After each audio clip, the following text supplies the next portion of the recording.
Pastor Tiago, que ainda se encontra presente aqui, a gente vê muito hoje dentro da nossa sociedade fatos acontecendo e a nossa cidade vem sendo ao longo do tempo atingida por esse mal que é o suicídio, e o Setembro Amarelo ele vem justamente alertar para a gente, enquanto poder público, enquanto população, enquanto irmão, porque todos são irmãos, porque todos são filhos de Deus, a gente ter um pouco mais de atenção em observar o que de fato acontece do nosso lado, dentro da nossa casa, com os nossos amigos, com os nossos parentes, a gente observar o que de fato acontece, porque tem muita gente adoecendo, muita gente morrendo por causa dessa doença. E a gente precisa deixar o estrelismo do momento do Setembro Amarelo, que é usado como pano de fundo para se destacar ou para aparecer em discursos ou em falas ou em material produzido para impressionar, e se voltar verdadeiramente para aquilo que de fato tem importância, que é a valorização do outro, a valorização da vida do outro, o respeito ao outro como a gente quer ser respeitado. Então, ao pastor Tiago, que traz hoje para a gente uma mensagem de Deus, de alerta, para que possamos observar mais e que possamos nos conectar cada dia mais com Deus, porque é o único médico dos médicos para salvar qualquer um de nós, em qualquer situação que estejamos. Então vamos agradecer a Deus pela vida do pastor Tiago, para que ele possa, ao longo da sua vida, ainda muito jovem, mas que já passa grandes exemplos e continua levando muitas mensagens de paz e de cura para a população. Vamos voltar. Eu queria voltar um pouco a semana passada. É tudo muito rápido, só tenho 5 minutos, lá se foram 5. Mas entre as discussões que houve a semana passada com relação aos limites da nossa cidade, com relação ao residencial Vila Esperança, que já está com a creche escola já para ser inaugurada, e eu fico observando, e eu já falei aqui na gestão passada, que a Vila Esperança, pastor Tiago, é o único bairro de Conceição do Jacuípe que foi planejado. E dentro do planejamento, nós, enquanto legisladores, vereadores, eu não estava aqui na época, mas deixamos que as coisas fossem feitas pela metade, sem compromisso e sem responsabilidade. Porque o residencial Vila Esperança foi feito justamente para atender as famílias de vulnerabilidade social da nossa cidade. Mas nós deixamos que viesse de outros municípios pessoas escolhidas a dedo por políticos profissionais, que a gente tem muito político profissional, para transferir título para poder beneficiar uma determinada candidata na época em eleição.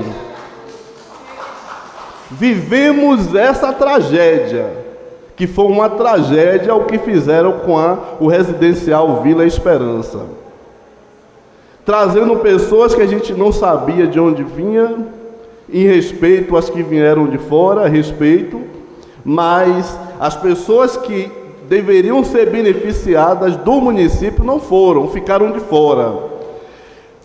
Por ser planejado, um bairro como aquele precisaria já iniciar com a unidade de saúde, precisaria já iniciar com uma escola, creche, precisaria só ser inaugurado depois que tivesse todas as condições dignas de moradia para o povo, e não transformar a vila, o residencial Vila Esperança, em depósito de gente para poder levar vantagem em cima daquelas pessoas. Então hoje a gente sofre algumas mazelas por causa da irresponsabilidade e da falta de compromisso ou de omissão de alguns.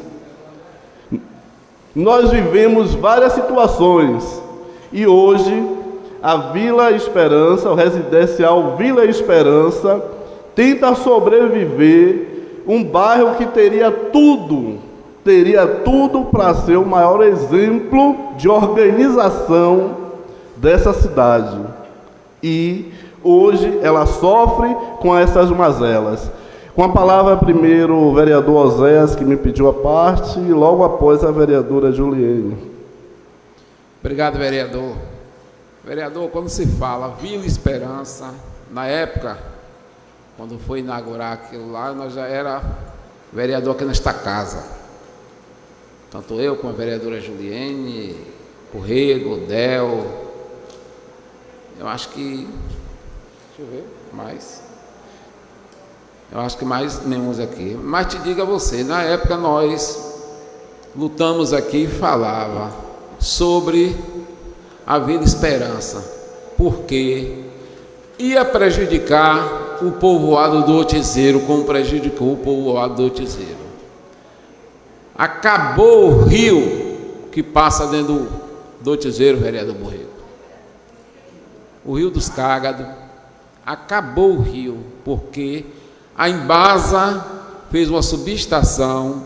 Tive o prazer, junto com Jacuípe Notícia, e até o final tem até rede de 100, rapaz, rede de 100 para jogar o dejeto dentro do rio. Um negócio muito mal feito e terminou prejudicando uma nascente, que é o Rio dos Cágados, aqui em Conceição do Jacuípe, e prejudicou o povo do Otizeiro. O rio, perdeu o rio do Otizeiro. Obrigado, velho.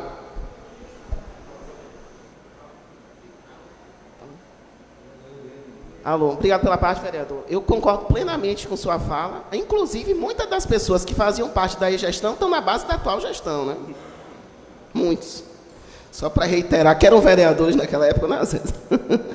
E eu reitero, outra situação muito específica é a questão da unidade de saúde, né? Que é uma vila, é um centro habitacional, é um núcleo habitacional, com mais de 399, eu lembro a época. Nós fizemos parte da inauguração. O governador na época era Rui Costa, eu lembro como hoje. A gente estava lá na inauguração e ele disse que aquele ambiente era para ser tratado como um condomínio fechado, onde os próprios moradores pudessem tomar conta, né, zelar pelo seu patrimônio, para a partir dali se construir a creche, se construir a unidade de saúde, se preservar a praça, que na época eu lembro tinha toda uma estrutura. Então o que acontece? Pelo que me remete, foi em 2014 que foi inaugurada a obra da Vila Esperança. Então a gente já tem 11 anos de Vila Esperança, e que na realidade é um local, Gacho, e a todos que lá têm seus representantes, que ficou abandonado durante um longo período. Isso é uma realidade. Lá, o saneamento básico, o único lugar que se tem saneamento básico em Conceição do Jacuípe é na Vila Esperança, Zé. 6%, quando a gente olha o site do IBGE, 6% de saneamento básico que tem em Conceição do Jacuípe está na Vila Esperança. Acabou o rio de Cágados. Então, eu concordo plenamente com a fala do vereador, mas reitero, né, que muito pouco tem sido, de fato, feito por aquela localidade. Obrigado pela parte, vereador.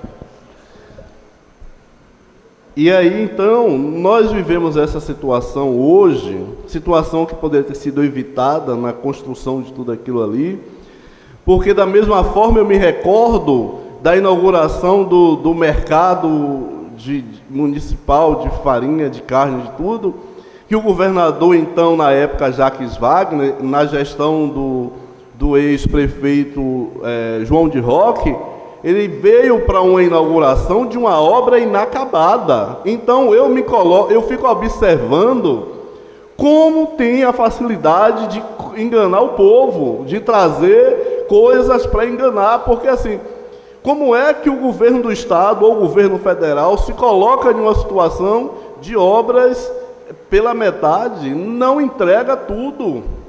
Existe um projeto bonito, um recurso, mas não entrega tudo, e a gente fica vendo navio batendo durante anos e anos a melhoria, a conservação e a continuidade de uma obra a cargo justamente do município, dinheiro que não era mais para sair da gente, mas sai.